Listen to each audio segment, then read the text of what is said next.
our presentation on the old KL railway station. To begin with, let me take you through the contextual history and so that you can get an idea of where the railway lines were first placed and why it was placed there. So, in the beginning, the main reason for the placement of the railway station railway line was because of the exportation and exploitation of tin by the British colonial administrators. So they placed it in the state. The first one was placed in the state of Perak and is in between Taiping and Port Vale. And that was the very first railway line that was built, and that was built in 1885.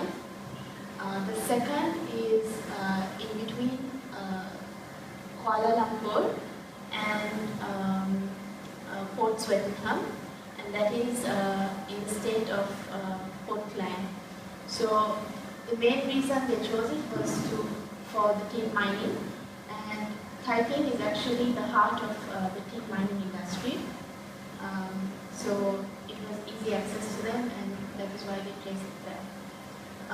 What is known today as the old KL railway station was in fact the third one, which was built in Kuala Lumpur, and that was completed in 1911.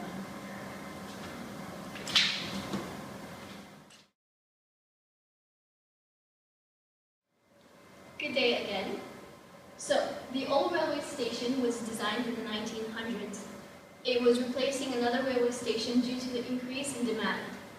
The architect for the railway was A.B. Habak, who used Mughal elements due to the predominant population of Muslims in Malaysia. The train station received an added extension to the northern end in 1967.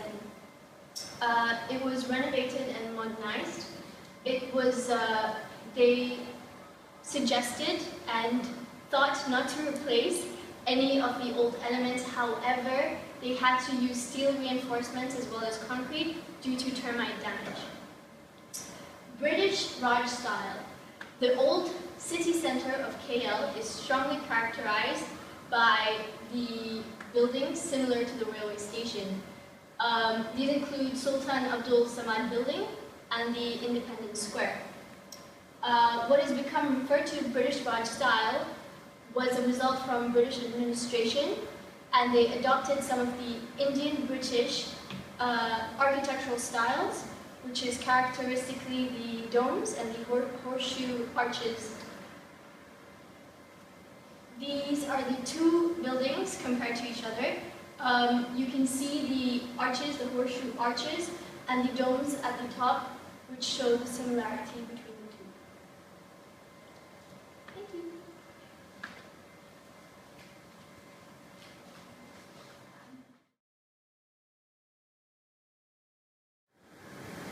And hello again. I will be talking about the role of the old KL railway station today and the future plans that are currently underway by the Town Hall of Kuala Lumpur as well as other government initiatives.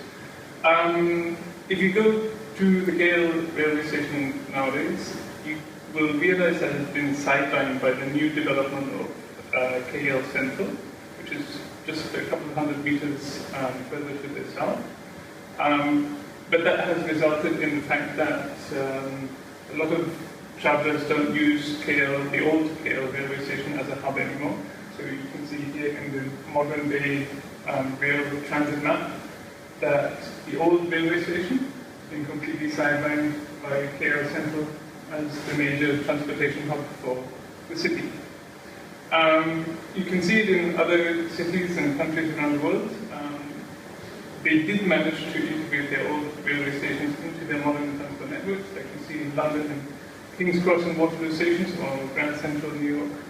And I believe in the future plans, it appears that there is an interest to make the old railway station a bit more central again, and that's happening through several initiatives around the area of the Independence Square, Central Market, as well as the River of Life project, which will all happen in the same kind of area.